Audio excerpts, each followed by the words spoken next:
1 lakh earning challenge money కోసం start చేయలేదు. Day 8 of my 1 lakh earning challenge and నా అయ్యప్ప దీక్షలో డే 11. అయ్యప్ప నామస్మరణలో ఉన్నంత శక్తి ఎందులో ఉండదు. స్వామి ఏ శరణమయ్యప్ప అంటే చాలు ఏ కష్టమైన దూరం చేస్తాడు.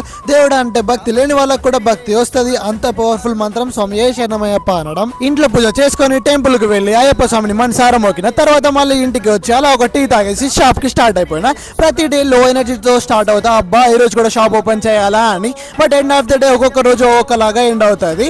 మంచిగా సేల్ అవుతే హ్యాపీ, సేల్ కాకపోతే మాత్రం థాట్స్ తిరుగుతూ ఉంటాయి ఎలా సేల్స్ పెంచాలి అని. బాత్ చేసి పోయి భిక్ష చేసి వచ్చి మళ్ళీ షాప్ ఓపెన్ చేసినాం. మన కాడికి వచ్చిన కస్టమర్స్ మళ్ళీ మన కాడికి రానికి చాలా ఫ్రీగా మాట్లాడతా నేను. అండ్ వచ్చిన ప్రైస్ కి జస్ట్ 50 రూపీస్ చూసుకొని ఇచ్చేస్తా. ఎందుకంటే వచ్చిన కస్టమర్స్ మళ్ళీ మన కాడికి రిపీటెడ్ గా రావాలి అని. ఈ 1 lakh ఎర్నింగ్ ఛాలెంజ్ మనీ కోసం స్టార్ట్ చేయలేదు నేను. నా స్కిల్స్ ని చూద్దామని స్టార్ట్ చేసిన. నేను ఈ ఛాలెంజ్ ని కంప్లీట్ చేయగలుగుతానా లేదా అని. ఇఫ్ నేను కంప్లీట్ చేస్తే నేను ఇంకా నా డ్రీమ్ అమౌంట్ ని కూడా ఏదో ఒక రోజు ఎర్న్ చేస్తా అని. డైలీ ఇలా 17 degrees లో ట్రావెల్ చేయాల్సి వస్తుంది స్కూటీ మీద. నేను ఇంట్లో పూజ కంప్లీట్ చేసుకొని టెంపుల్ కి కూడా వచ్చేసిన అల్ప చేద్దామని. ప్లీజ్ స్వాములు మన షాప్ కి మన పేజ్ కి నా 1 lakh ఎర్నింగ్ ఛాలెంజ్ కి సపోర్ట్ చేయండి.